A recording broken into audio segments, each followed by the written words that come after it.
This is CC Cycle 1, Week 12 from Exodus 20. This is verse 8. It says, remember the Sabbath day and keep it holy.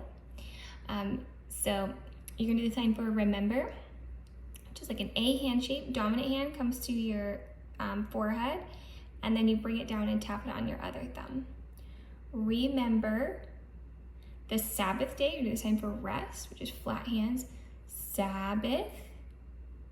And then day, dominant hand up like this, and comes down.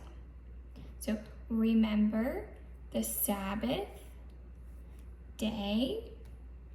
And for keep it holy, you're gonna do the sign for holy, because it's kind of, so you're gonna do a H hand shape, dominant hand, non-dominant hand flat, and you're going to basically go around to the back, and then like you're cleaning off the front, but it's with an H hand shape.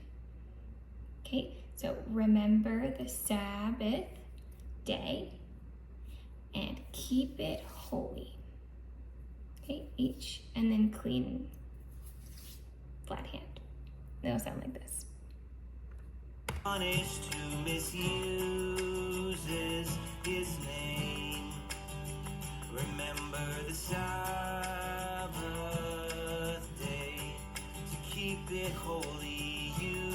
Okay, that's week 12.